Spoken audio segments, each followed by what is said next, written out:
तो hello and welcome to OSF education. मेरे प्यारे प्यारे स्टूडेंट्स जो नाइन्थ में से अभी अभी टेंथ में आए हैं, आई नो कि तुमने अपनी जर्नी जो है वो ऑलरेडी यहाँ पे स्टार्ट कर दी है टेंथ के अंदर, ठीक है। तो इस जर्नी के अंदर तुम्हारा साथी, तुम्हारा हम सफ़र OSF education is here with you. I am here with you, ठीक है। हम लोग यहाँ पे एक आपके लिए बहुत ही खूबसूरत सी सीरीज के साथ आए हैं जिसको हम लोगों ने चैप्टर इन अ स्नैप नाम रखा हुआ है, ठीक है। ये जो पर्टिकुलर सीरीज रहेगा, इसके अंदर हम आपके सोशल साइंस के सारे चैप्टर्स को डिटेल में स्टडी करने वाले हैं, but in a quick manner. ये वीडियो सबसे पहले तो आपके लिए एक रिविजनल वीडियो बनने वाला है। तो अगर आपने चैप्टर ऑलरेडी कर लिया है तो आपको सिर्फ और सिर्फ ये वीडियो देखने की ज़रूरत है, जिसके अंदर आपके सारे इंपॉर्टेंट पॉइंट्स इसी के अंदर कवर हो जाएंगे। ये पीपीटी भी आप लोगों को शेयर कर दी जाएगी, जो लोग भी हमारे व्हाट्सएप ग्रुप के अंदर ज्वाइंट है उन लोगों के साथ। तो अगर आपको भी ये पीपीटी चाहिए तो अगर अभी तक आप लोगों ने व्हाट्सएप ज्वाइन नहीं किया है, ठीक है, तो लिंक आपको डिस्क्रिप्शन बॉक्स में मिल जाएगा। उस पर क्लिक कीजिए, उस ग्रुप को ज्वाइन कीजिए और अपडेटेड रहिए हमारे हर एक अलग अलग तरीके के अपडेट्स के साथ, या तो फिर जो भी हम लोग यहाँ पे पीपीटीज आपसे शेयर करते हैं वो सारी चीज़ें आपको यहाँ पे मिल जाएगी, ठीक है। तो बिना किसी देरी के हम लोगों को शुभ शुरुआत जो है वो कर देनी चाहिए आज। We are starting with the first chapter of your social science, that is heritage of India. भाई सबसे पहले तो हम लोगों को सोशल साइंस के अंदर ना बहुत सारे वर्ड्स को डिकोड करना रहता है, ठीक है। कि जब तक आपको किसी चीज का मीनिंग ही नहीं पता है तब तक आप उस चीज को समझ ही नहीं पाओगे, ठीक है। तो उससे पहले वो उस चीज के लिए इंपॉर्टेंट क्या है कि हम लोग उस चीज का अच्छे से मीनिंग जो है वो जान लेते हैं। तो सबसे पहला जो आपको यहाँ पे वर्ड दिया गया है that is of heritage. Now what do you mean by heritage? Heritage is anything, ठीक है, anything that is gifted to us by our forefather. Forefather मतलब हमारे पूर्वज, ठीक है। हमारे पूर्वज ने जो भी हमें गिफ्ट के रूप में यहाँ पे दे के गए हैं वो सारी चीज़ों को हम लोग यहाँ पे हेरिटेज के अंदर काउंट कर सकते हैं। इंडिया अगर हम लोग बात करें तो आप सबको पता ही है कि हमारे पास कितनी खूबसूरत जगह हैं, हमारे पास कितने खूबसूरत टेम्पल्स हैं। वी हैव मॉस्क, ठीक है, पर्टिकुलर सब्जेक्ट्स, पैलेसेस हो या तो फिर हमारा खूबसूरत सा इंडस वैली सिविलाइजेशन हो। बहुत सारी ऐसी ऐसी हेरिटेजेस इंडिया के अंदर पाई जाती है जो आज के टाइम पे भी इंडिया को काफ़ी ज़्यादा प्रॉस्परस दिखाती है और हमारे हिस्ट्री को शो करती है। तो बस आज हमें उसी हेरिटेज के बारे में यहाँ पे डिटेल के अंदर स्टडी जो है वो करना रहेगा। तो पहले हम लोग थोड़ी बहुत चीज़ें जान लेते हैं कि आज हम लोग पढ़ने क्या वाले हैं। तो सबसे पहले हम लोग यहाँ पे जानेंगे कल्चर और हेरिटेज का मीनिंग क्या होता है, ठीक है। दोनों ही वर्ड्स के अंदर काफ़ी ज़्यादा डिफरेंस है और क्योंकि हम हेरिटेज के यहाँ पे दो अलग अलग टाइप्स के बारे में पढ़ने वाले हैं, that will be cultural heritage and natural heritage. तो दोनों के बीच में आपको डिफरेंस जो है वो काफ़ी ज़्यादा क्लियर हो जाना चाहिए। इसके अलावा हम लोग यहाँ पे रिच नेचुरल हेरिटेज के बारे में डिटेल में स्टडी करने वाले हैं, बिकॉज वापस बता रही हूँ heritage is divided into two parts, natural heritage and cultural heritage. And उस नेचुरल हेरिटेज के अंदर आपको डिटेल के अंदर चीज़ें बताई गई है। अगेन कल्चरल हेरिटेज में भी आपको डेफिनेशन और उसके साथ साथ उसके सारी डिटेल्स जो है वो बता दी गई है, ठीक है।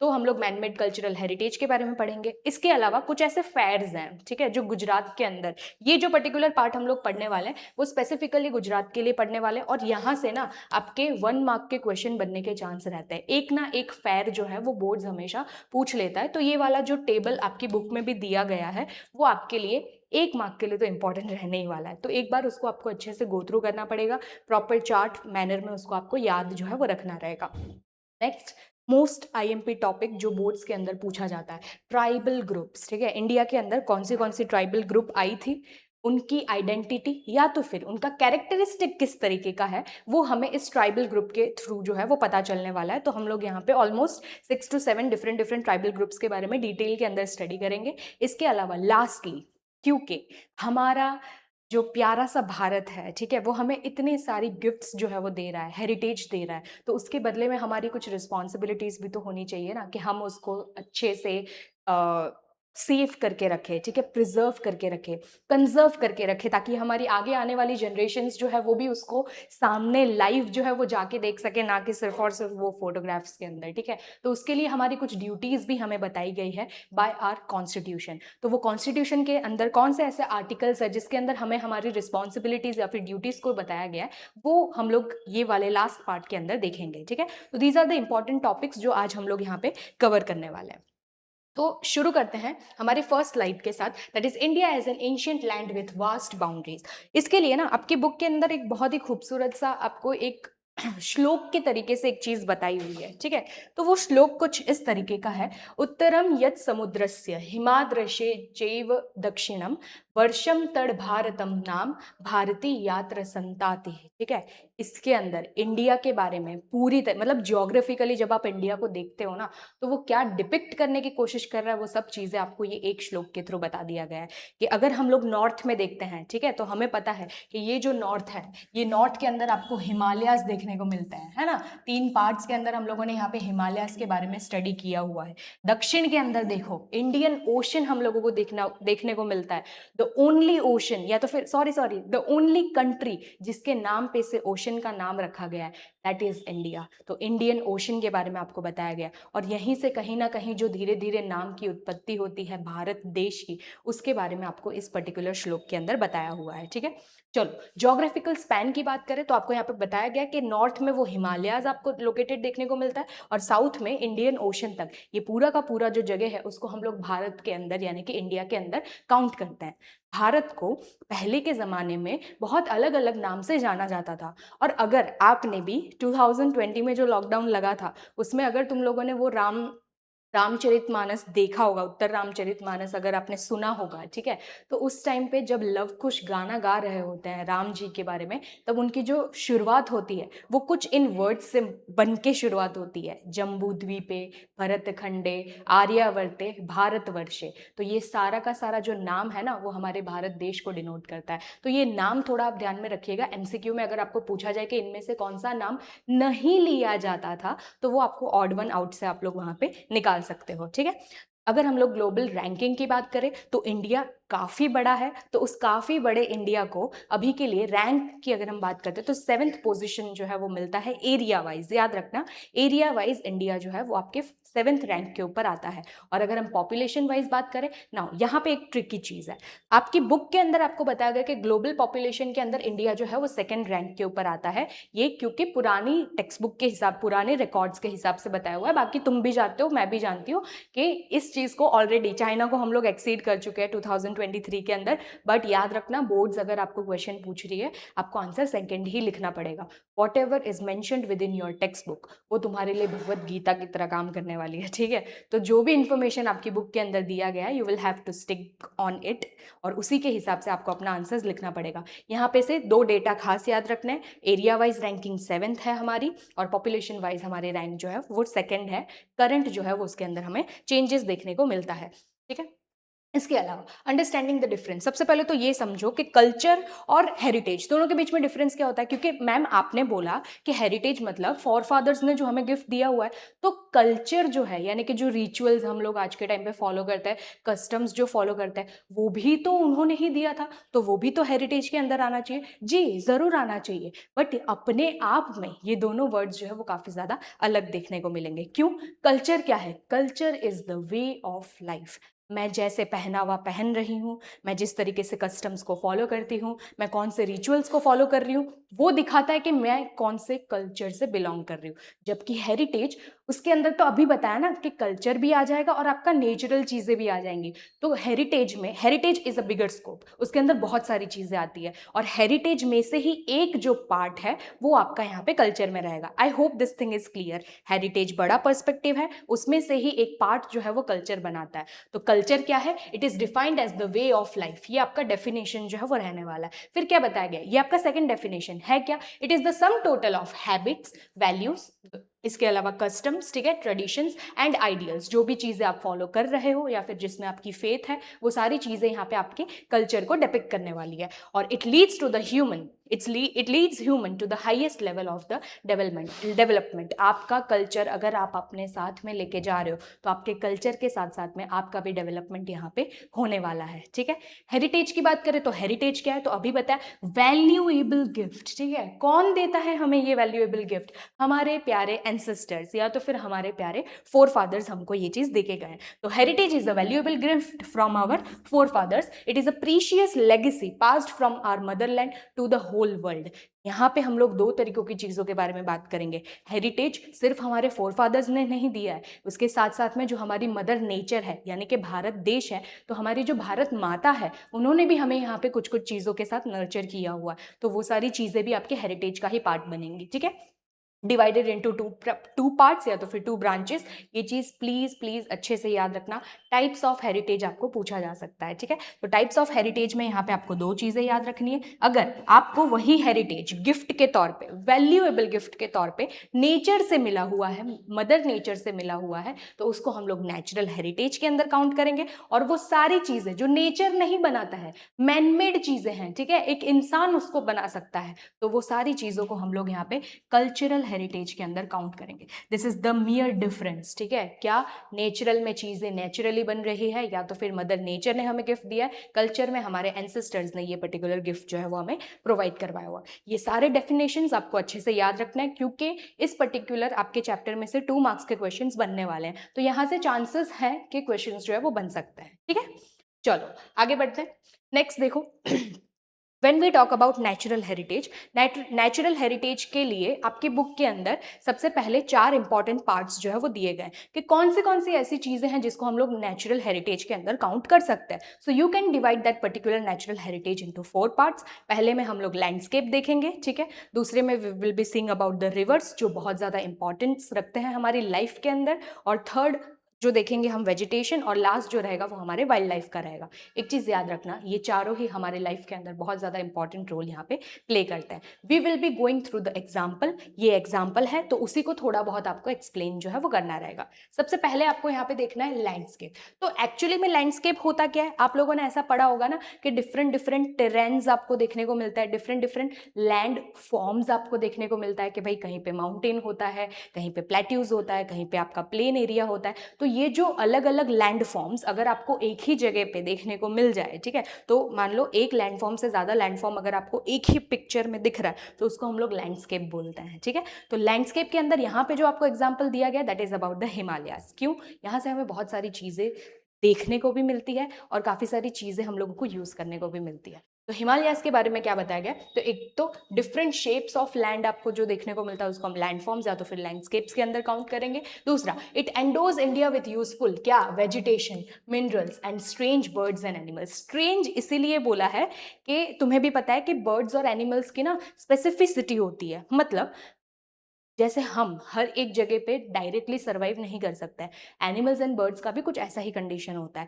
उनको एक स्पेसिफिक एनवायरनमेंट चाहिए रहता है जिसके अंदर के वो लोग सर्वाइव कर सकते हैं। तो जो एनिमल्स आपको ट्रॉपिकल एरियाज में देखने को मिलेंगे, वो एनिमल्स कभी भी हाई एल्टीट्यूड पे सर्वाइव नहीं कर सकते हैं, and same goes with the vice versa, ठीक है।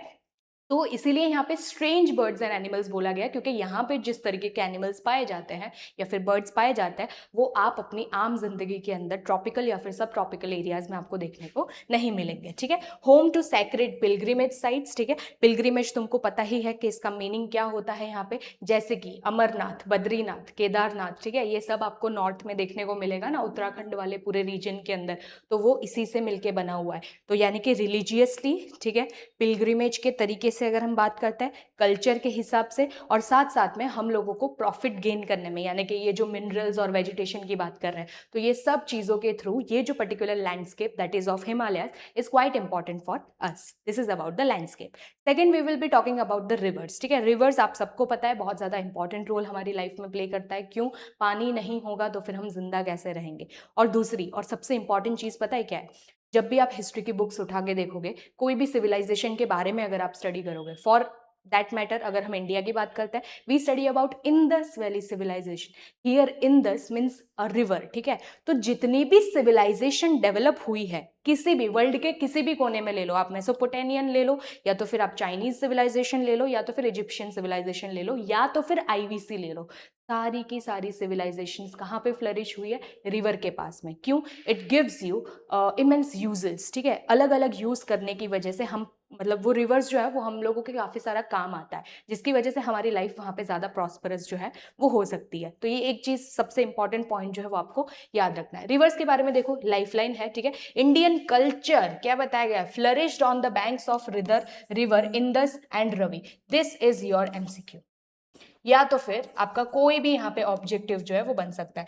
भाई ये बताओ कि इंडियन कल्चर जो है वो कौन से रिवर्स के पास में फ्लरिश हुआ है? हम सिर्फ एक ही रिवर का नाम याद रखते हैं कि इंडस वैली सिविलाइजेशन होगा, क्योंकि आईवीसी की शुरुआत उधर से हुई थी। दूसरा भी आपको याद रखना है, दैट इज रावी रिवर, ठीक है। आपने वो पंजाब के 5 रिवर्स के बारे में पढ़ा होगा, तो उसमें से ही एक जो है वो आपको रावी रिवर जो है वो देखने को मिलेगा। तो इंदस और रावी वापस से बता रही हूँ, याद रखना। अगर बुक के अंदर टिक नहीं किया है तो उसको अच्छे से बॉक्स या तो फिर हाईलाइट जो है वो कर सकते हो। सेकंड देखो, की रिवर्स जो आज के टाइम पे हमारे लिए बहुत ज्यादा इंपॉर्टेंट है। कौन सी? गंगा, ठीक है, उसकी ही एक ब्रांच, मतलब उसकी जो ट्रिब्यूटरी है that is Yamuna. Saraswati river, ठीक है, जो थोड़ी लॉस्ट रिवर है, मतलब इनका मेंशन हमें देखने को मिलता है, एक ही जगह है जहां पे वो देखने को मिलती है, बाकी ये पूरी तरीके से गायब है, इसीलिए इसको मिस्टिक रिवर के नाम से बुलाया जाता है कि भाई दिखती ही नहीं है, कहीं बस शुरू हुई और कहाँ खत्म होती है वो हमको पता ही नहीं है। तो सरस्वती हो गए, ठीक है, नर्मदा, गोदावरी, कृष्णा, ये सब आज के टाइम के one of the most important rivers हैं जो कि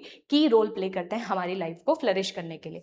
क्या क्या चीजों में रिवर्स काम आती है, तो अभी बताया पानी की जितनी भी यूजेस होती है वो रिवर सेटिस्फाई करती है। क्यों?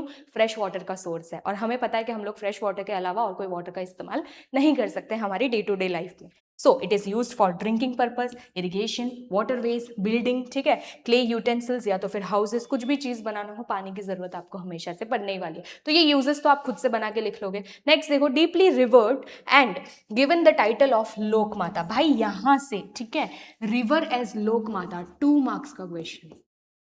कभी भी जब भी आप उठा के देखोगे ना आपके प्रीवियस ईयर के क्वेश्चन, लोक माता, एक्सप्लेन रिवर एज लोक माता, ठीक है, वो क्वेश्चन आपको 2 मार्क्स के लिए देखने को मिलता ही मिलता है। बहुत सारे पेपर्स के अंदर ये चीज पूछी गई है, तो 2 मार्क्स के लिए ये चीज इंपॉर्टेंट रहेगी। करना क्या है, सिर्फ आपको एक्सप्लेन करना है क्यों हम रिवर को लोक माता बोलते हैं। भाई अभी तो बता, ये सब रीजंस की वजह से हमारी यूजेस को सेटिस्फाई करता है, हमें फ्लरिश बनाता है, और हमारे कल्चर को भी एक तरीके से यहाँ पे फ्लरिश करवाया जाता है। That's why river is known as लोक माता ही है, ठीक है। तो 4 पॉइंट्स के अंदर आप इस तरीके से अपने आंसर को कंक्लूड करोगे। तो यहाँ पे 2 पर्सपेक्टिव जो है वो हमने देख लिया है, लास्ट के 2 पर्सपेक्टिव हमें यहाँ पे देखने हैं, that is about the vegetation और इसके अलावा वाइल्ड लाइफ। तो वेजिटेशन में देखो, एनवायरमेंट लवर्स के लिए स्पेसिफिकली ये चीज मैंने क्लास में भी सबको बताई हुई है। आप ना वर्ल्ड के अंदर किधर भी चले जाओ, ठीक है, इंडिया और इंडियंस जैसे लोग आपको कहीं पे भी नहीं देखने को मिलेंगे। क्यों? हम लोग, चलो बाकी के सब लोग गॉड की पूजा करते हैं, दैट हम भी भगवान की पूजा करते हैं, बट हम, ठीक है, हम नॉन लिविंग थिंग्स की भी पूजा करते हैं। हम सिर्फ लिविंग थिंग्स की नहीं, हम नॉन लिविंग थिंग्स की भी पूजा करते हैं, ठीक है। इन दोनों को काउंट नहीं कर रही हूँ। माउंटेन्स, हम माउंटेन्स की भी पूजा करते हैं, अगर आपको पता हो। लोक माता का टाइटल दिया है, हम रिवर्स की भी पूजा करते हैं। गंगा आरती भी तुमने देखी होगी, ठीक है, गंगा मैया को याद करके किया जाता है। नर्मदा आरती आप लोगों ने देखी होगी। हम रिवर्स की पूजा करते हैं, हम माउंटेन्स की पूजा करते हैं, हम पेड़ों की, पौधों की पूजा करते हैं। तुलसी मैया हो या तो फिर आप कोई ट्री ले लो, ठीक है, कितना ज़्यादा इंपॉर्टेंस रहता है उनकी हमारे लाइफ के अंदर। मैंगो या फिर आसोपालव के आपने वो प्लांट्स देखे होंगे ना, कि उनको हम लोग शुभ काम के लिए लगा के रखते हैं। वाइल्ड लाइफ की तो हमें पता ही है कि जो भी, ठीक है, जितने भी एनिमल्स हैं, अगर वो किसी ना किसी गॉड या गॉडेस के वाहन हैं, तो कभी भी हम उनको डिसरिस्पेक्ट नहीं करते, उनकी पूजा की जाती है, उनको बहुत ही लकी माना जाता है अगर आपको उनके दर्शन हो जाते हैं। So this is the vivid, या तो फिर मैं बोल सकती हूँ this is the speciality of Indians as well as our Indian culture, कि हम हर किसी चीज में एक सोल ढूंढते हैं और उनकी रिस्पेक्ट या तो फिर उनको वर्शिप करना बहुत ज्यादा पसंद करते हैं, ठीक है। तो एग्जाम्पल्स यहाँ पे आपको डायरेक्टली एग्जाम्पल के साथ जाना है, क्योंकि बाकी मैंने एक्सप्लेनेशन आपको ऑलरेडी बता दिया है। हम किन किन चीजों की यहाँ पे वर्शिप करते हैं। वी वर्शिप बनियान ट्री, ठीक है, वी वर्शिप पीपल की ट्री। बेजिल, बेजिल मतलब यहाँ पे होता है तुलसी, ठीक है, इसका तो फिर मेडिसिनल पर्पस भी आप लोगों को पता है। सर्दी खांसी हो रही है तो तुलसी वाला जो है वो चाय वगैरह पियो तो गला एकदम अच्छे से खुल जाता है। तो मेडिसिनल पर्पस भी है और वर्शिप भी इनकी की जाती है, ठीक है। They are treated as sacred, पवित्र इनको माना जाता है। फिर मेडिसिनल हर्ब्स देखो, हरदे, आंवला, बहेदा, ठीक है, एलोवेरा, नीम, इसका बहुत अलग अलग मल्टीपल यूजेस देखने को मिलता है आपको, यानी कि एंटीबैक्टीरियल प्रॉपर्टीज होते हैं बहुत सारी चीज़ों के अंदर, ठीक है। तो ऐसे सब चीज़ों का हम लोग बहुत ज़्यादा इस्तेमाल करते हैं हमारी डे टू डे लाइफ के अंदर भी, ठीक है। फ्लावर्स की बात करें तो फ्लावर्स हम लोग बहुत सारे मतलब परफ्यूम्स वगैरह बनाने के लिए इस्तेमाल करते हैं, श्रृंगार करने के लिए इसका इस्तेमाल किया जाता है, भगवान को पूजने के लिए हम इसका इस्तेमाल करते हैं। तो कुछ इंपॉर्टेंट फ्लावर्स देख लो, रोज, रोज तो पता ही होगा आपको, देते ही होगे आप किसी ना किसी को, ठीक है। लोटस हो गया, मोगरा, चंपा, जैस्मिन, ये सब डिफरेंट डिफरेंट फ्लावर्स है जिसको हम लोग फ्रेग्रेंस के पर्पस के लिए यहाँ पे ज्यादा से ज्यादा इस्तेमाल करते हैं। Just go with the examples, just remember this की वर्ड्स, ठीक है। ये अगर तुमको याद रहता है तो ये जो एग्जाम्पल्स है वो तुम्हारे लिए बिल्कुल भी मुश्किल नहीं होने वाले। इसीलिए ये पीपीटी तुमको मैं शेयर करने वाली हूँ कि भाई तुम अच्छे से एक बार देखो, एटलीस्ट सिर्फ पॉइंटर्स याद रखो, फिर तुम समझ के उस चीज को अच्छे से अपने वर्ड्स के अंदर लिख सकते हो। Next is wild life, animal lover culture, ठीक है, एनवायरमेंट लवर तो हम हैं ही। एनिमल लवर कल्चर के अंदर देखो एशियन लायंस, ये तुमको पता ही है एशियाटिक लायन के बारे में, पहले गुजरात से लेके ईरान तक पाया जाता था, ठीक है, पूरा एक्सटेंड होके पाया जाता था। आज के टाइम पे सिर्फ और सिर्फ गुजरात, उसमें भी सिर्फ और सिर्फ गिर वाले एरिया के अंदर पाया जाता है। अचानक से उनके नंबर बहुत ज़्यादा कम हो गए थे, ठीक है। एंड एशियाटिक लायन जो है वो क्योंकि हमारे इंडिया के अंदर ही अभी मिल रहे हैं, तो सोचो कितना ज़्यादा इंपॉर्टेंट है ये। और फिर तो तुमको बताने की ज़रूरत ही नहीं है कि वाइल्ड लाइफ लॉस से हम लोगों का कितना सारा लॉस हो जाता है, ठीक है। तो एशियाटिक लायन बहुत इंपॉर्टेंट, तो उसका एग्जाम्पल याद रखना कि गिर फॉरेस्ट गुजरात के अंदर पाया जाता है। डिवाइन व्हीकल्स, यानी कि हम यहाँ पे बात कर रहे हैं जो हमारे भगवान होते हैं, गॉड हैं, गॉडेसेस हैं, उनके जो वाहन हैं उनके बारे में हम बात कर रहे हैं कि टाइगर्स, ठीक है, पिकॉक हो गए, एलिगेटर, ईगल्स, ये सब एक ना एक तरीके से व्हीकल्स की तरह यहाँ पे ट्रीट किए जाते हैं, किनके, गॉड एंड गॉडेसेस के, जिसकी वजह से हम उनको इतना ज़्यादा रिस्पेक्ट शो करते हैं, उनको इतना ज़्यादा प्यार शो करते हैं और उनकी कहीं ना कहीं पूजा भी की जाती है, ठीक है।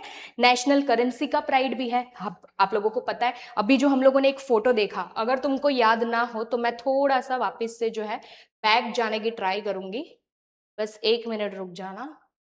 जो हमने फर्स्ट पिक्चर इंट्रोडक्शन के अंदर देखी हुई थी, है ना, उसको जरा ध्यान से देखो। हमारा नेशनल प्राइड, आपको यहाँ पे लायंस देखने को मिल रहे हैं, ठीक है, आपको यहाँ पे बुल, हॉर्स, इसके अलावा पीछे एक एलिफेंट का भी फिगर देखने को मिलेगा। ये चीज़ें मेंशन की गई है, ठीक है, वो उसके अंदर, और ये चीज़ तुमको पूछी भी जा चुकी है, वन वर्ड के अंदर, वन सेंटेंस के अंदर पूछा गया है ये क्वेश्चन। तो आपको याद रखना है कि भाई एनिमल्स कितने ज़्यादा इंपॉर्टेंट है, या तो फिर तुमको पूछा जाता है कि नेशनल प्राइड हमारे लिए कैसे हैं, या तो फिर नेशनल करेंसी में, ठीक है, करेंसी में एग्जैक्ट वर्ड्स ये होते हैं कि करेंसी में कौन से एनिमल्स का यहाँ पे आपको जो पिक्चर है वो देखने को मिलता है। तो please do remember this, this is very much important question जो आपको याद रखना है। तो आपको याद रखना है lion, horse, elephant and bull here, ठीक है, और सबका अपना अपना अलग अलग सिग्निफिकेंस जो है वो आपको यहाँ पे देखने को मिलेगा, ठीक है। Hereby we complete the first session, that is the natural heritage जो है वो यहाँ पे खत्म होता है। अभी हमने देखा हेरिटेज के दो पार्ट्स होते हैं, दो पार्ट्स रे, टू और दो को मिला दिया मैंने, तो दो पार्ट्स होते हैं नेचुरल एंड कल्चरल। नेचुरल खत्म कर दिया, now we will be moving forward to the cultural heritage. Okay, उससे पहले थोड़ा सा ध्यान दे दीजिएगा, क्योंकि आप लोगों को पता ही है, आप लोग हमसे जुड़े हुए ही हो। तो अभी अगर आप लोगों ने अभी तक अपने आप को यहाँ पे एनरोल नहीं किया है, ठीक है, तो जल्दी से जल्दी यहाँ पे एनरोल कर दीजिए। एडमिशन्स अभी ओपन है, कुछ ही टाइम के लिए है, तो प्लीज़ जल्दी से जल्दी आप यहाँ पे आ जाइए भाई। यहाँ से पढ़ने में और जब हम सामने सामने पढ़ाते हैं ना, दोनों में बहुत ज़्यादा डिफरेंस होता है। तो I would want you all here, ठीक है, मेरे सामने रहो, और जो एक्स्ट्रा चीज़ें हम लोग आपको यहाँ पे करवाते हैं उसका भी आप लोगों को फ़ायदा जो है वो मैंने मिलना चाहिए, है ना। तो for gaining benefits please do enrol here, है ना। चलो कल्चरल की तरफ हम लोग मूव करते हैं। तो this is the cultural heritage. किसने बनाया? ह्यूमन बीइंग ने बनाया। अभी मैंने बताया ना, एक मेन डिफरेंस क्या है, वो नेचुरली बनता है, ये कल्चर जो है वो मैनमेड चीज है, ठीक है, एक ह्यूमन बीइंग जो है वो बनाता है। कैसे बनाता है भाई? कुछ तो होना चाहिए ना। यस, क्या क्या चाहिए कल्चर को बनाने के लिए? You have to have the skills, ठीक है, you have to have the intellects, तब जाके आप कोई चीज जो है वो वहां पे बना सकते हो, ठीक है। तो वही चीज आपको यहाँ पे बताई हुई, ह्यूमन के इंटेलेक्ट एंड स्किल, ये दो इंपॉर्टेंट चीजें हैं जिससे कि आप अपने कल्चर को यहाँ पे बना सकते हो, या तो फिर उसको फैला सकते हो, आप जो भी बोल सकते हो, ठीक है। वॉट एवर इज रिसीव्ड और क्रिएटेड बाय ह्यूमन, या तो फिर वो आर्ट हो, स्किल हो, ठीक है, इंटेलेक्ट हो, वो कब से चला हुआ आ रहा है? 5,000 साल पहले से, ठीक है, 5,000 साल पहले से ही हम लोग ये सब चीजें अपना यूटिलाइज जो है वो करते हुए आ रहे हैं।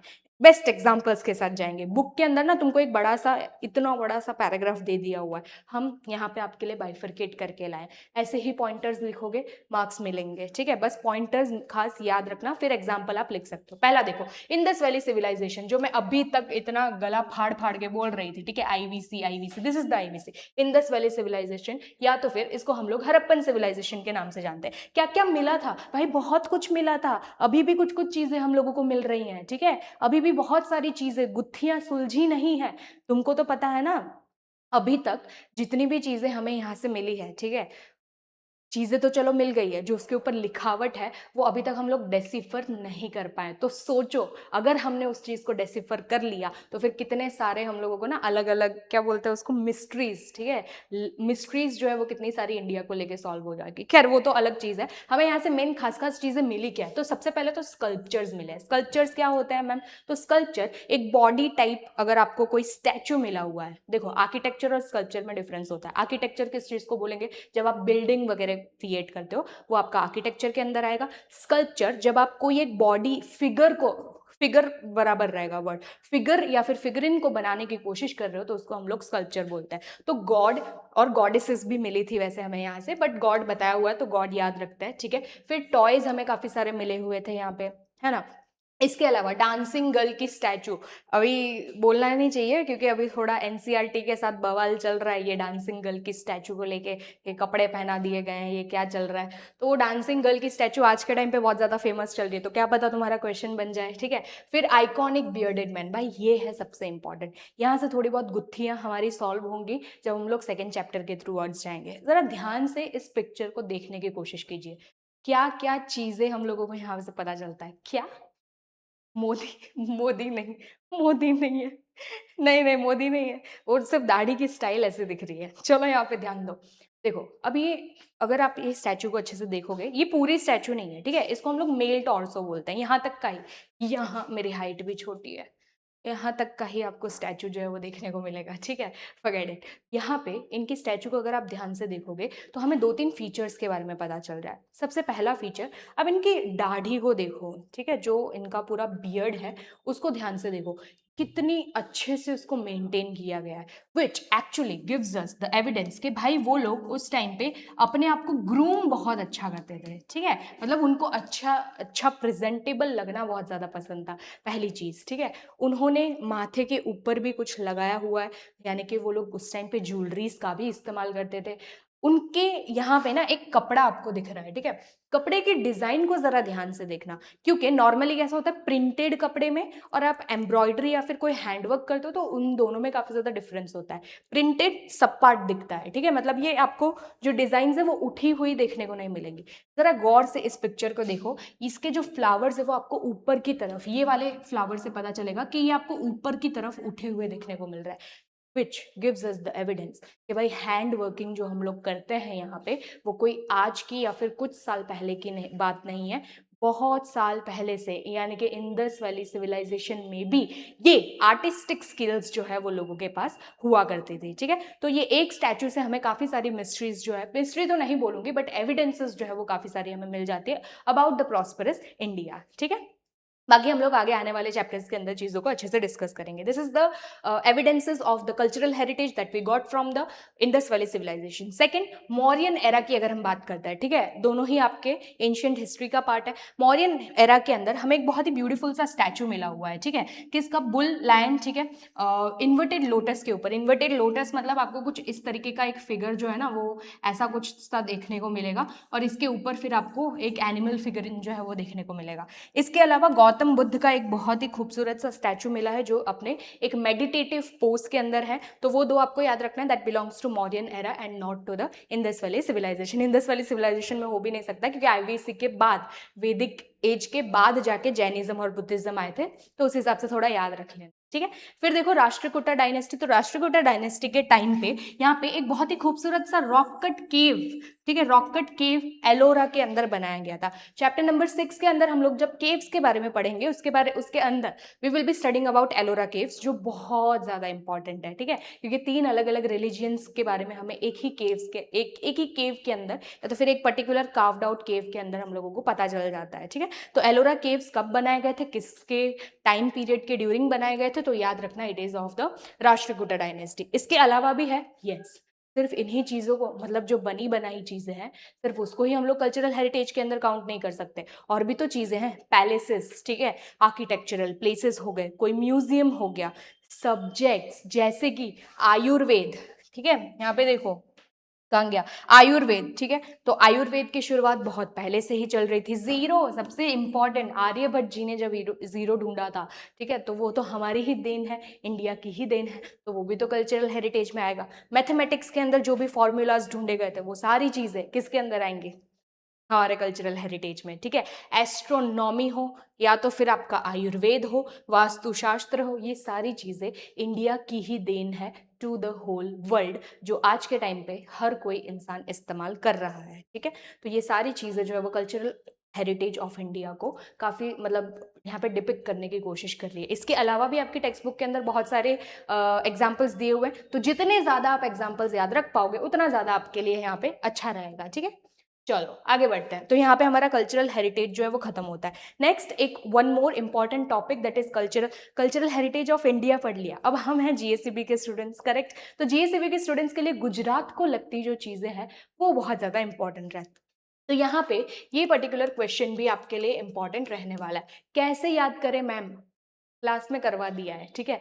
नहीं हुआ होगा तो अभी वापस करवा रही हूँ। 4 पार्ट्स में, सबसे पहले 4 हिस्सों में डिवाइड करोगे। कौन से, आर्कियोलॉजिकल इंपॉर्टेंस कौन सा किसका है, कौन सी जगह का आर्कियोलॉजिकल इंपॉर्टेंस है, हिस्टोरिकल मॉन्यूमेंट्स कौन से हैं, ठीक है, जिससे हमें कुछ उसके बारे में कहानियां पता चलती है, कुछ हिस्ट्री पता चलता है उस मॉन्यूमेंट्स को देख के। रिलीजियस पिलग्रिमेज प्लेस, जहाँ पे हम यात्रा करने के लिए जाते हैं, है ना, कि भाई हम यहाँ पे जाएंगे तो मंदिर हो जाते हैं, तो वो यात्रा पिलग्रिमेज प्लेसेस जो है वो कौन से, और उसके अलावा टूरिज्म और सोशल स्पॉट्स जो है वो कौन से यहाँ पे फेमस है। ये नाम याद रखो, उसके अंदर के जो परचूरण है यानी कि एग्जाम्पल्स है वो धीरे धीरे आपको याद हो जाएंगे। सबसे पहले देखो आर्कियोलॉजिकल इंपॉर्टेंस जो ढूंढी गई है, खोद खोद के उस चीज को ढूंढा गया है। तो सबसे पहले गुजरात का Lothal region, important IVC site, एक ही जगह है जहां पे हम लोगों को क्या देखने को मिला था, पोर्ट देखने को मिला था, ठीक है, जो हमारी एक रिच हेरिटेज को शो कर रहा है कि हम उस जमाने में भी ट्रेडिंग जैसी एक्टिविटीज किया करते थे, ठीक है। रंगपुर हो गया, वो भी एक अगेन क्या हो जाएगा आपका, एक आईवीसी का इंपॉर्टेंट साइट है जो लोकेटेड है, ठीक है। धोलावीरा अगेन वही साइट्स है। इसके अलावा श्रीनाथगढ़ जो आपके राजकोट में लोकेटेड है। हाँ, यहाँ पे एक आपको मैं बात बताना चाहती हूँ। आप अपनी टेक्स्ट बुक जब भी ओपन कर रहे हो और जब भी आपको एक नाम दिख रहा है और उसके बाजू में एक ब्रैकेट दिख रहा है, that will be quite important for you. क्यों, यहाँ से बोर्ड वालों को क्या बोलते हैं, मैच द फॉलोइंग बनाने का बहुत शौक होता है, ठीक है, वो यहीं से बनाते हैं। लोथल है तो कहाँ पे लोकेटेड है, तो वो जगह का नाम पता होना चाहिए, ढोलका तालुका, ठीक है। रंगपुर है तो उसके साइड में पता होना चाहिए कि ये लिम्बड़ी के अंदर लोकेटेड है। तो जितने भी ब्रैकेट वाली चीज़ें हैं please do not skip that thing, ठीक है, अच्छे से उसको आपको प्रिपेयर करके जाना है। मैच द फॉलोइंग में से एक ना एक क्वेश्चन तो इसमें से बनेगा ही बनेगा। चलो आगे बढ़ते हैं। नेक्स्ट देखो हिस्टोरिकल मॉन्यूमेंट्स, जैसे कि मैंने बताया वो हिस्टोरिकल क्यों है, क्योंकि वो हमारी हिस्ट्री को शो करता है। उस मॉन्यूमेंट के पीछे कुछ ना कुछ कहानियां छुपी हुई होती है, ठीक है। तो सबसे पहला विक्ट्री टावर, जो ऑलरेडी एक बार आपके पीवाईक्यू के अंदर आपको देखने को मिलेगा, ठीक है। विजय स्तंभ भी इसको बोलते हैं, विक्ट्री टावर भी बोलते हैं, वडनगर के अंदर लोकेटेड है। अशोकास के इंस्क्रिप्शन, भाई सबसे इंपॉर्टेंट जगह जूनागढ़ के अंदर, ठीक है। बहुत 13 इंपॉर्टेंट चीजें अशोका लिख के गए, मतलब उन्होंने लिखवा के जो है वो गए हुए थे, ठीक है। तो वो काफी ज्यादा इंपॉर्टेंट रहेगा जो आपके जूनागढ़ के जो इंस्क्रिप्शंस है अशोकास के। इसके अलावा sun temple of Modhera, Gujarat के अंदर एक ही सन टेम्पल है मोढेरा के अंदर, ठीक है। वैसे तो पूरे इंडिया में वैसे भी 2 ही है, एक आपको उड़ीसा में देखने को मिलता है और एक आपको गुजरात में देखने को मिलता है। फिर सहस्त्रलिंग लेक, नाम से ही पता चल रहा है सहस्त्र, कितने सारे आपको उसके अंदर, इसकी भी बहुत एक लंबी सी स्टोरी है जिसके बारे में मैंने अभी कुछ दिन पहले ही रीड किया था। तो काफ़ी अच्छी स्टोरी है। पहले किसी ने कुछ और बनवाया, फिर उसको तोड़ फोड़ किया गया, फिर तीसरे ने कुछ और बनवा दिया, है ना। तो वो बहुत ही अच्छी सी एक स्टोरी है। जामा मस्जिद आपको बताया गया, सिदी सैयदनी जाली, आप अपनी बुक का कवर देखोगे तो कवर के ऊपर ही बहुत ही खूबसूरत सी कार्विंग की हुई एक आपको जाली देखने को मिलती है, दैट इज सिदी सैयदनी जाली, जो कि आपकी दोनों ही प्लेसेस जो है वो आपके अहमदाबाद के अंदर लोकेटेड है, ठीक है। तो मैं डिटेल में हम लोग जब आगे करेंगे तब हम लोग डिस्कस करेंगे। रिलीजियस पिलग्रिमेज साइट्स जो है वो यहाँ पे कौन सी है, तो द्वारका, यहाँ पे तो तुमको आप नॉर्मली ही याद कर लोगे, द्वारकाधीश टेम्पल, ठीक है, सोमनाथ टेम्पल,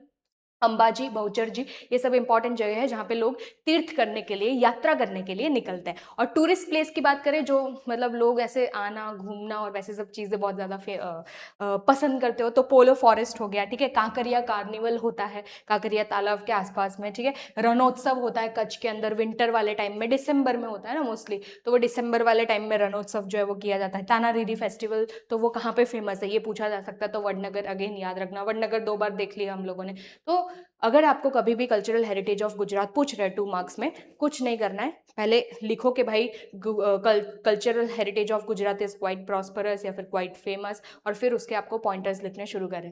पहले इसका हेडिंग लगाओ, एग्जाम्पल्स लिखो, सेकंड हेडिंग लगाओ, example, heading example, heading and example, that's it, ठीक है। तो इस तरीके से ये वाला पर्टिकुलर चीज जो है वो आपको करना पड़ेगा। अब मैंने आपको बताया कि आदत मतलब एक क्वेश्चन जो है वो हमेशा इसमें से वो लोग पूछते हैं, ठीक है, क्योंकि पता है बच्चे इसको पूरी तरीके से स्किप करके जाते हैं। अगर आपका भी सपना है कि आप 100 आउट ऑफ 100 स्कोर करो, तो आप इसको बिल्कुल भी स्किप नहीं करके जाओगे, ऑब्वियस सी बात है ना।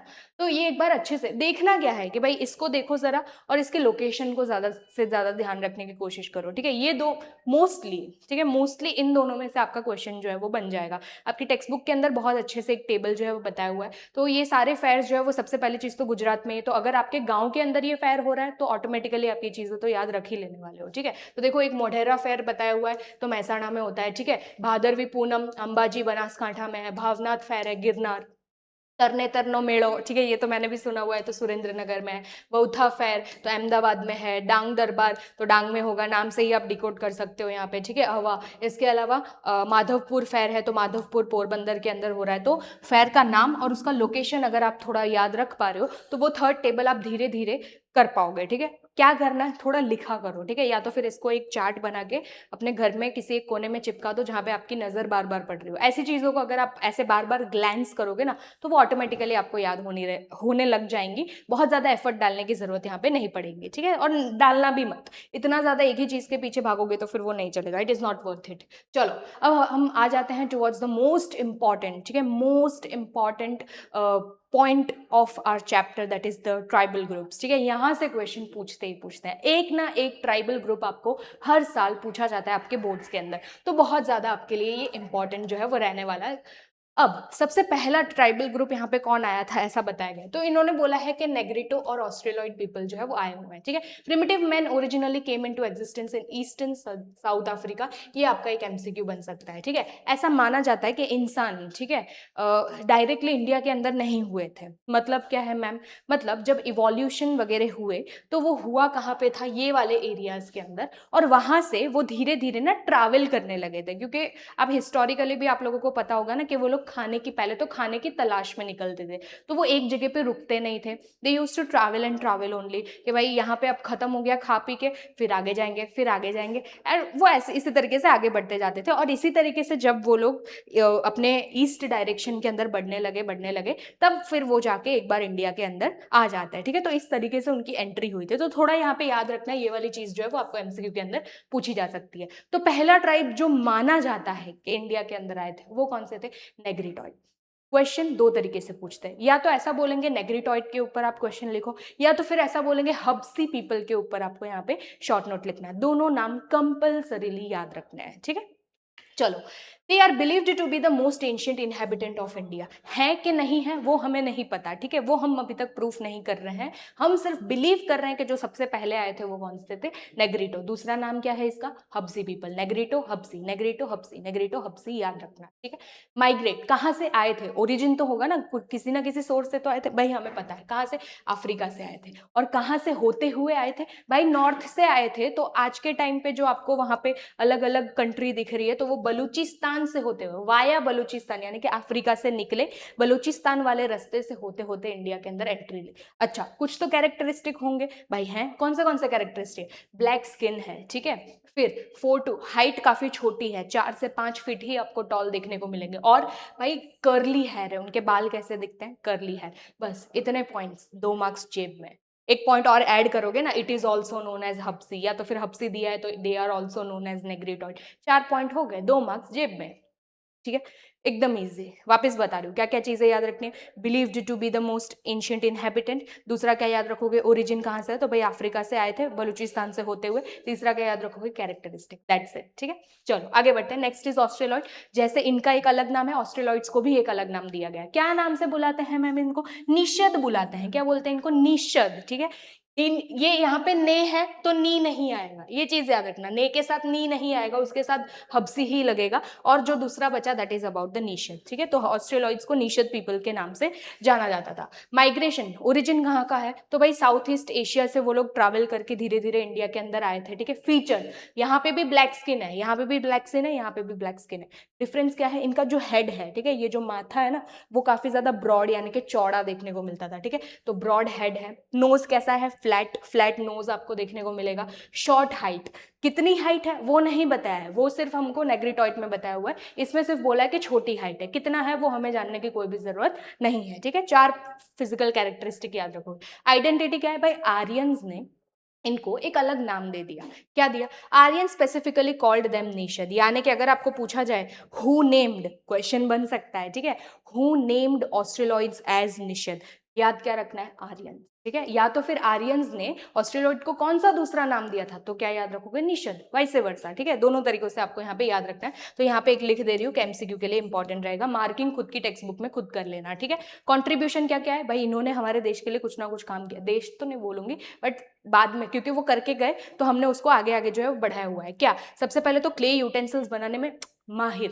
उस्ताद थे। ठीक है, बहुत अच्छे अच्छे क्ले यूटेंसिल्स बनाते थे। कॉटन क्लोथ पहना करते थे वो लोग। ठीक है, और एंसेस्टर्स किसके, कोल, मुंडा एंड खासी ट्राइब, जो आज भी आपको इंडिया के अंदर प्रिवेल करती हुई देखने को मिलेगी। ठीक है, तो ये 3 नाम जो है वो खास तुमको यहाँ पे याद रखना है। ठीक है, ये खासी तो आपने सुना ही होगा, नॉर्थ ईस्ट के अंदर आपको ज्यादातर देखने को मिलता है। तो this is about the Australoid. दोनों ही 2-2 मार्क्स के लिए इंपॉर्टेंट यहाँ पे रहने वाले हैं। नेक्स्ट पॉइंट देखते हैं, यहाँ पे सबसे इंपॉर्टेंट जो है, वन ऑफ द इंपॉर्टेंट, वो होंगे आपके द्रविडियंस। ठीक है, द्रविडियंस जो है वो काफी ज्यादा आपके लिए इंपॉर्टेंट रहने वाले। क्या नाम से इनको जाना जाता है, architect of the Sindhu valley civilization. मतलब मैम माना जाता है कि यही लोग थे शायद जिन्होंने इंडस वैली सिविलाइजेशन की शुरुआत की थी हमारे भारत देश के अंदर। ठीक है, तो कहाँ चले गए भाई, ऐसा भी माना जाता है कि जैसे ही आर्यंस की एंट्री हुई, इनकी और आर्यंस की इतनी ज्यादा पटती नहीं थी, तो ये लोग उनसे डर के हो या तो फिर उनको नापसंद करते हो, नीचे नीचे धीरे धीरे साउथ की तरफ चले गए। और आज भी हमें द्रविडियंस का सिग्निफिकेंस, यानी कि उनका जो बात करने का तरीका, यानी कि लैंग्वेजेस हैं या तो फिर जो उनका कल्चर था, वो आज भी हमें हमारे साउथ इंडिया के अंदर बहुत ही स्ट्रांगली प्रिवेल करता हुआ देखने को मिलता है। ठीक है, तो Dravidians is quite important for you and you will have to remember everything about Dravidians. पहली चीज क्या बताएंगे, फाउंडर एंड क्रिएटर्स किसके, मोहेंजोदारो सिविलाइजेशन यानी कि हड़प्पन सिविलाइजेशन, या तो फिर इसको हम लोग क्या नाम से जानते हैं, इंडस वैली सिविलाइजेशन। फिर क्या बताएगा, direct descendant of the ancient stone age culture. Descendant तो समझते ही हो तुम लोग, उनसे ही, ठीक है, उनके ही जो है, मतलब इनके एंसेस्टर जो है वो हम किसको मान रहे हैं, स्टोन वाले, जो मतलब स्टोन एज के अंदर रहते होंगे, उनके ही डायरेक्ट डिसेंडेंट्स हैं, उनके ही जो है आगे आने वाले वंशज जो है वो आपको द्रविडियंस जो है वो देखने को मिलेंगे। ठीक है, अगर हम लोग यहाँ पे बात करते हैं इनकी सोसाइटी और लेगेसी की, तो देखो सोसाइटी में क्या बताया गया, मैट्रियार्कियल सिस्टम ऑफ फैमिली, बहुत इंपॉर्टेंट। ठीक है, वेरी मच इंपॉर्टेंट थिंग जो आप अपने आंसर में मेंशन करोगे। व्हाट इज मैट्रियार्कियल मैम, 2 तरीके के वर्ड्स आपको याद रखना है, पेट्रियार्कियल, मैट्रियार्कियल। पेट्रियार्कियल याद रखने का तरीका मैं ऐसे ही बताती हूँ बच्चों को, क्योंकि आगे पा है तो पापा से याद रखना, फादर यानी कि जो भी मेल फिगर होगा, they will be dominating within that family. अगर वैसा डोमिनेशन, मेल डोमिनेशन है सोसाइटी में, then it is patriarchal society. और अगर माँ का है यानी कि मैट्रियार्कियल, अगर माँ का यानी कि फीमेल का अगर आपको डोमिनेंस सोसाइटी के अंदर देखने को मिल रहा है, तो उसको हम लोग क्या बोलते हैं यहाँ पे, मैट्रियार्कियल सोसाइटी या तो फिर मैट्रियार्कियल पावर सिस्टम जो है वो यहाँ पे बोला जा सकता है। भाई कितनी खूबसूरत सी बात है, वेद में, अर्ली वेद के अंदर हम लोगों को पता है कि फीमेल को काफी ज्यादा चीजें मतलब अलाउ किया जाता था, जो कि लेटर वेदिक में चेंज हो गया। अभी भी कहीं ना कहीं बहुत सारी जगहों पे आपको पेट्रियार्कियल सिस्टम देखने को मिलता है। वहां पे द्रविडियंस ने एक बहुत अच्छा एग्जाम्पल सेट किया कि भाई मैट्रियार्कियल सिस्टम होना चाहिए, फीमेल भी डोमिनेट कर सकती है और चीज़ों को अच्छे से रन करवा सकती है। तो यहाँ पे रहता है मैट्रियार्कियल सोसाइटी, मैट्रियार्कियल सिस्टम। ठीक है, हाईली स्किल्ड इन बिल्डिंग, क्या, बोट्स बनाने में, राफ्ट, स्पिनिंग, डाइंग, तो ये उनका कॉन्ट्रीब्यूशन था जो बहुत वो अच्छा यहाँ पे करके गए थे। ये लैंग्वेजेस 4 हम लोगों को देखे गए जो आज भी साउथ इंडिया के अंदर हमें देखने को मिलता है। कौन सा? Tamil, Telugu, Kannada and Malayalam. Very important भाई, ये पूरा का पूरा जो आपका स्लाइड है ना वही इंपॉर्टेंट रहने वाला है, तो ये सारी चीजें आपको मेंशन करनी पड़ेंगी यहाँ पे, ठीक है। तो ये वापस 4th चैप्टर के अंदर वापस से रिपीट होगा, तो तमिल, तेलुगु, कन्नड़ एंड मलयालम आपको यहाँ पे याद रखना है। अलग अलग स्टेट्स के आपको अलग अलग लैंग्वेजेस देखने को मिलते हैं। साउथ में आप अभी भी चले जाओगे ना, तो आई हैव सीन दिस, मैं रॉन्ग हो सकती हूँ, ठीक है, क्योंकि मैंने कुछ ही फैमिलीज देखा है, सब फैमिलीज को नहीं देखा है, बट स्टिल मुझे वहाँ पे फीमेल का डोमिनेंस देखने को मिलता है। अगर मैं डोमिनेंस ना बोलूँ ना, तो फीमेल का एटलीस्ट एक रोल तो देखने को मिलता ही है कि भाई डिसीजन मेकिंग में फीमेल को ज़रूर से ज़रूर इन्वॉल्व जो है वो किया जाता है हर एक फैमिली के अंदर। तो वो चीज़ जो द्रविडियंस सिखा के गए थे वो आज तक यहाँ पे प्रीवेल जो है वो करती है, ठीक है। इनका बिलीफ क्या था, इनका ट्रेडिशन क्या था? तो भाई सबसे पहले तो इंडिया को एक कॉन्सेप्ट दिया, क्या कि भाई मदर को एज गॉडेस ट्रीट करो, पार्वती जी की पूजा करो, ठीक है, और फादर को एज गॉड यानी कि शिव जी की यहाँ पे बात जो है वो की गई। तो treating mother as goddesses and father as god, किसने ये पर्टिकुलर ट्रेडिशन या फिर बिलीफ दिया था? द्रविडियंस ने, याद रखना, ठीक है। इसके अलावा they started the beautiful tradition, किस चीज की? भाई आज के टाइम पे हम पूजा करते हैं, आरती करते हैं, धूप घुमाते हैं, किसने दिया ये culture? This particular thing was provided by Dravidians themself, ठीक है। तो याद रखना, धूप यानी कि इंसेंस स्टिक बोलते हैं ना हम लोग, इंग्लिश के अंदर इंसेंस स्टिक बोला जाता है। दीप यानी कि लैंप और आरती, ये सब चीजें वर्शिप के अंदर इस्तेमाल करना वो किसने सिखाई है या तो फिर किसने बताई है? द्रविडियंस ने। तो 3 चीजें आपको द्रविडियंस के बारे में यहाँ पे खास खास याद रखनी पड़ेंगी, ठीक है। आगे बढ़ते हैं, नेक्स्ट जो है that is about Mongoloids, Alpine, Dinaric and Alpinoids. Mongoloid के बारे में पहली चीज याद रखो, इनको ना कीरत पीपल के नाम से भी जाना जाता है, कीरत। और क्यों? क्योंकि ये ना थोड़े पीले पीले दिखते थे। पीले मतलब ऐसा नहीं कि उनको जॉन्डिस हो गया था, बट जब गोरे होते हैं ना लोग, ठीक है, जब गोरे होते हैं तो उनका भी कॉम्प्लेक्शन थोड़ा अलग होता है। कोई मतलब ऐसा थोड़ा पिंकिश टाइप का गोरा होता है, कोई एकदम वाइटिश टाइप का गोरा होता है, और कोई जो है वो थोड़ा येल्लोइश टाइप का गोरा होता है। तो ये लोग जो गोरे थे मंगोलॉइड पीपल, वो थोड़े ऐसे येल्लोइश टाइप के गोरे थे, इसलिए येल्लो कॉम्प्लेक्शन था, इसलिए इनको कीरत पीपल के नाम से बुलाया जाता था। तो मंगोलॉइड की अगर हम बात करते हैं तो ओरिजिन क्या है भाई? ये साउथ, ठीक है, सॉरी, नॉर्थ चाइना से आए थे।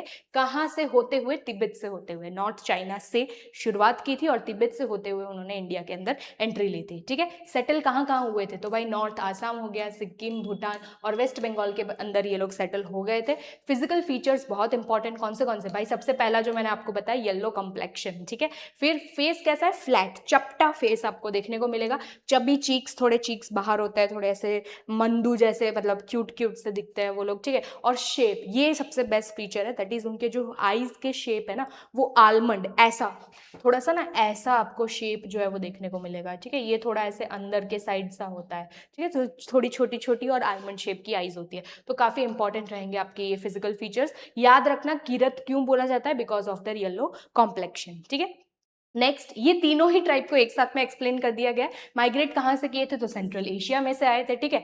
इनके ट्रेड्स किसके साथ शेयर होते हैं? तो फिजिकल सिमिलैरिटीज आपको इन तीनों में ही देखने को मिलेगी, ठीक है। इनके जीन्स या तो फिर फिजिकल सिमिलैरिटीज इन तीनों के काफी ज्यादा सेम है। इसमें से जनरली आपके ज्यादा क्वेश्चन नहीं बनते हैं, ठीक है, या तो मंगोलॉइड, आर्यंस, द्रविडियंस या तो फिर नेग्रिटो, ऑस्ट्रेलॉइड्स, इनमें से ही बनते हैं। ये बहुत ही रेयर पूछने के चांसेस आपको देखने को मिलेंगे, फिर भी हम छोड़ के तो जाएंगे नहीं, ठीक है। मॉडर्न लेगेसी के अंदर देखो, the genes are found in, अभी भी हमको देखने को मिलता है, मतलब उनके डिसेंडेंट्स हैं कहाँ कहाँ पे? भाई गुजरात में भी है, ठीक है। तो गुजरात हो गया, सौराष्ट्र, महाराष्ट्र, ठीक है, बंगाल, ये सब एरियाज के अंदर स्टिल आपको इनके कुछ ना कुछ डिसेंडेंट्स जो है वो देखने को मिलेंगे। और moving forward to the last tribal group जो इंडिया के अंदर आई थी, दैट इज द आर्यंस, जो माने जाते हैं कि हम लोग, ठीक है, आप सब, हम सब लोग जो है वो कहीं ना कहीं आर्यंस की ही डिसेंडेंट है, ठीक है। तो देखो, Aryans and the amalgamation of Indian culture. Aryans को हम नॉर्डिक पीपल के नाम से भी जानते हैं, ठीक है। इन्होंने ही आर्यन सिविलाइजेशन की शुरुआत की थी। ये जो हम आर्यवर्त बोलते हैं, ठीक है, आर्यव्रत बोला जाता है।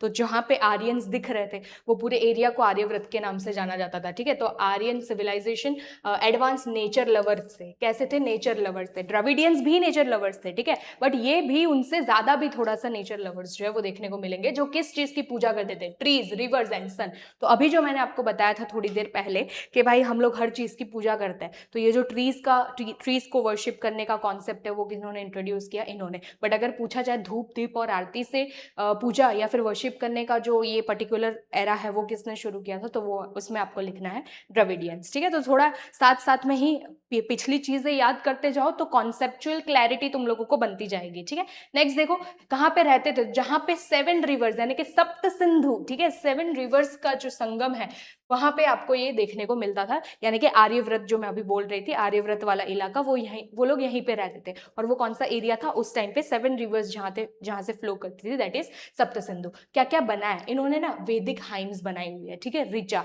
गाने के लिए जो हम लोग ऐसे श्लोक वगैरह छोटे छोटे गाते हैं, वो सब इन्होंने ही बनाया हुआ है। ठीक है, यज्ञ को पहली बार, मतलब यज्ञ होना चाहिए, कौन से चीज के लिए कैसा यज्ञ होना चाहिए, वो सब चीजों के बारे में डिस्क्रिप्शन इन्होंने ही दिया हुआ है। ठीक है, वेद भी कहीं ना कहीं इन्हीं के टाइम पे ही लिखा गया है। ठीक है, our country is named Bharat Bhumi, Bharatvarsh after the king. ये एक कॉन्सेप्चुअल चीज है जो आपको याद रखना है। ऐसा माना जाता है, इसके बारे में बहुत सारी स्टोरीज आपको देखने को मिलती है। तो एक राजा थे, ठीक है, किंग आर्य भारत, तो उन्हीं के ऊपर से भारत का जो नाम है वो भारत रखने में आया है। ठीक है, इंडिया को भारत के नाम से भी हम जानते हैं, तो वो इसी के थ्रू हम लोग पहचानते हैं। ठीक है, ग्रेटेस्ट सिंथेसिस कैसा है, मतलब अमेलगेमेशन तो पता ही होगा ना, मिक्सिंग ऑफ डिफरेंट कल्चर्स या फिर मिक्सिंग ऑफ एनीथिंग, उसको हम लोग अमेलगेमेशन बोलते हैं। Over a long period all this foreign tribes, यानी कि जितने भी हम लोगों ने ट्राइब्स पढ़े, उन्होंने इंटर मैरिजेस जो है वो किया है लोकल पीपल के साथ। जैसे कि मैंने तुमको बोला आर्यंस और द्रविडियंस एक दूसरे को पसंद नहीं करते थे, ठीक है, but the concept of love marriage, ठीक है,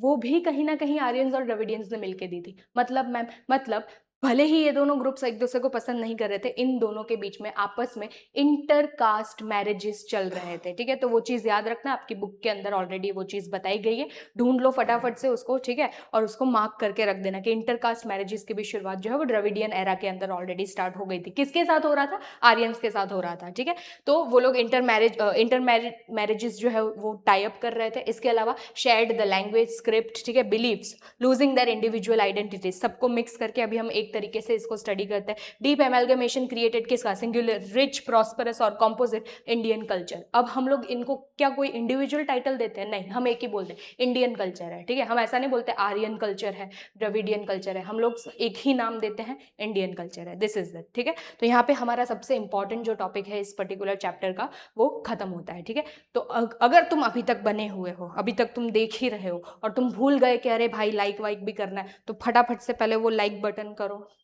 लाइक बटन करो, लाइक बटन को प्रेस करो। ठीक है, सब्सक्राइब नहीं किया है तो फटाफट से सब्सक्राइब करो, कमेंट करो, आंसर्स तुम लोगों को देने हैं। ठीक है, और अगर कोई वीडियो के अंदर आपको ऐसा लग रहा है कि मैम आपको ये कुछ चेंजेस करने की जरूरत है या फिर कुछ चीजें इंक्लूड करने की जरूरत है, तो तुम सजेशंस भी दे सकते हो, we are open for it. ठीक है, तो ये सब चीजें फटाफट से कर लो, फिर हम लोग फटाफट आगे बढ़ेंगे। ठीक है, चलो, कर दिया है ना? ओके, चलो done.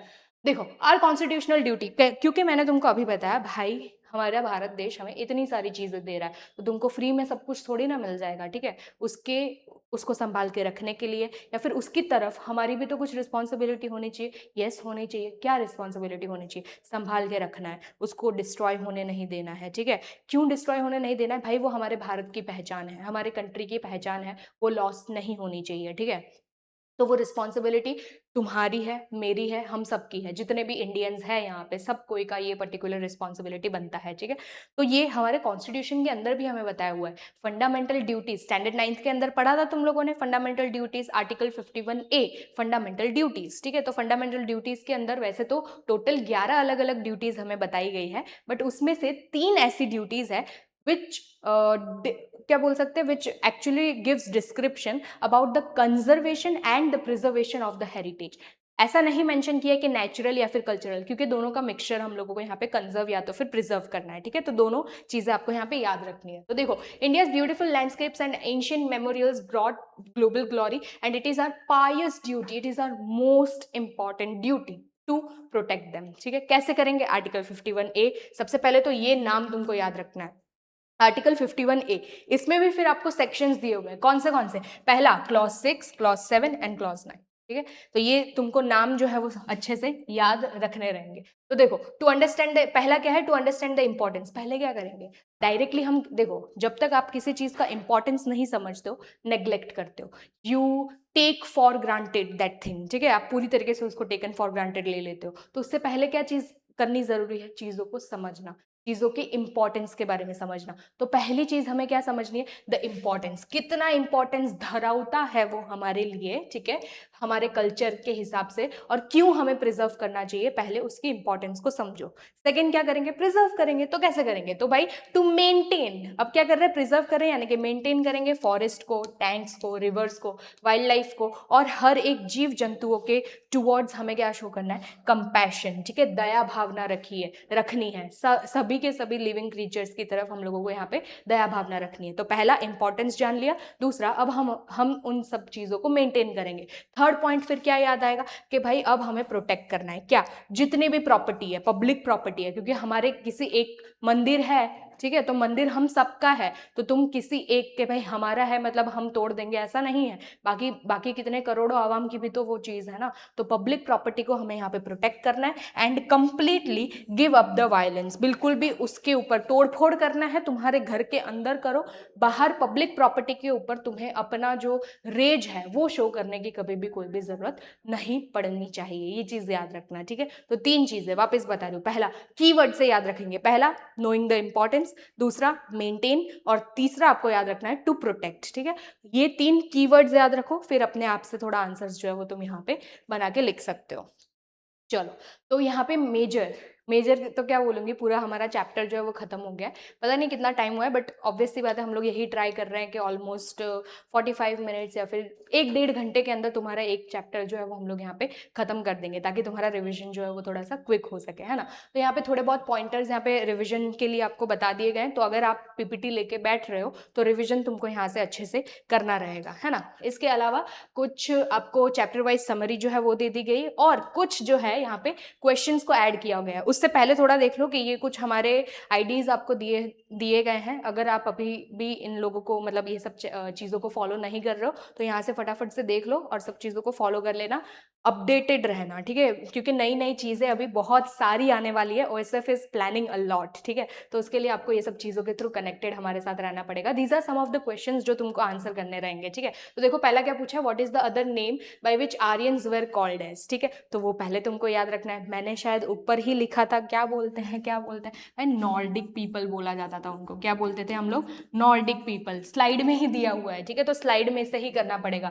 Which animals are prominently shown in our national currency, मैं बैक जाके मैंने दिखाया, और 4 एनिमल्स के नाम आपको याद रखने हैं, कौन से, लायन आपको याद रखना है, ठीक है, हॉर्स याद रखना है, बुल याद रखना है, और इसके अलावा एलिफेंट याद रखना है, ठीक है। तो ये 4 नाम याद रखना है।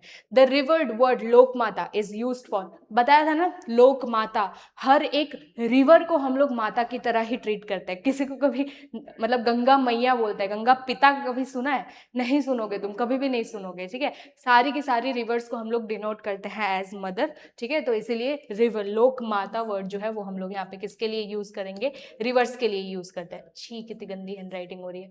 चलो, लास्ट क्वेश्चन क्या है, which language does not belong to the Dravid language, बोला था मैंने 4 लैंग्वेज याद रखने हैं, और साउथ इंडिया का ही याद रखना है, तो इजी है। देखो, हिंदी, तो भाई हिंदी तो नहीं पढ़ा था, चलो, तमिल, कन्नड़ एंड मलयालम, एक तेलुगु मिसिंग है, बाकी हिंदी जो है वो यहाँ पे नहीं आएगा, तो फिर आंसर क्या आ जाएगा, यहाँ पे हिंदी आ जाएगा, ठीक है। तो ऐसे क्वेश्चंस जो है वो थोड़े थोड़े सॉल्व करते जाओ, हम और भी चीज़ें आपको क्वेश्चन सॉल्विंग के लिए बैंक्स जो है वो प्रोवाइड करवाएंगे, उसके लिए आपको पता ही है, मैंने पहले ही बोल दिया, डिस्क्रिप्शन में जाके व्हाट्सएप पे लिंक पे क्लिक करो और व्हाट्सएप के ग्रुप को हम लोगों के फटाफट ज्वाइन कर लो। ये कुछ चीज़ें हैं जो आपको खुद से करनी है, अगर इस पर्टिकुलर चैप्टर में और थोड़ा आप एडवांस होना चाहते हो तो आप ये सब चीज़ें कर सकते हो, ठीक है। पहले तो अच्छी तरीके से आप नोट्स वगैरह क्रिएट करो अपने रेसेस के बारे में, ठीक है, कॉन्स्टिट्यूशनली कौन से चीज़ों को या फिर कैसे कैसे सेव करने को बताया गया वो देखो। आपको बताया गया कि एटलास खोलो और उसके अंदर ना कुछ चीज़ें आपको देखने को मिलेंगी जो आइडेंटिटी शो करेगी, भाई एग्जैक्टली इसी लोकेशन पे हमें ये सब चीज़ें मिली है, तो वो थोड़ा देखो, मतलब ऐसा है कि मज़ा आएगा तुमको करने में, थोड़ा इंटरेस्ट भी आएगा। हिस्ट्री सब्जेक्ट ऐसा है कि अगर इंटरेस्ट लोगे, चीज़ें समझने की कोशिश करोगे तो फिर मज़ा आएगा, है ना। तो वो सब चीज़ें जो है वो थोड़ा यहाँ पे ध्यान रखना। और दूसरा तो यही है कि भाई जर्नी हम लोग शुरू कर चुके हैं, आई एम होपिंग कि जितने भी लोग अभी यहाँ पे देख रहे हैं वो सारे ये पूरे सीरीज़ को कंटिन्यू करेंगे, ठीक है। मैं कंटिन्यू कर रही हूँ, मैं यहाँ पे मेहनत कर रही हूँ, हमारे बाकी के जितने भी ओएसएफ के स्टाफ है वो सब लोग यहाँ पे मेहनत कर रहे हैं, तो तुम्हारी भी मेहनत यहाँ पे इक्वली चाहिए। हमारे साथ बने रहिएगा, ठीक है। हम लोग बहुत जल्दी अलग अलग वीडियोस के साथ आने वाले हैं, मोस्टली हर एक सब्जेक्ट्स के लिए आने वाला है, तो please stay tuned with us. I hope this particular video is quite useful for you, और इसमें से बहुत अच्छे से तुम लोग अपना जो रिविजन सेशन है वो यहाँ पे कंप्लीट करोगे। Thank you so much for watching. Subscribe कर लेना, ठीक है। बाय।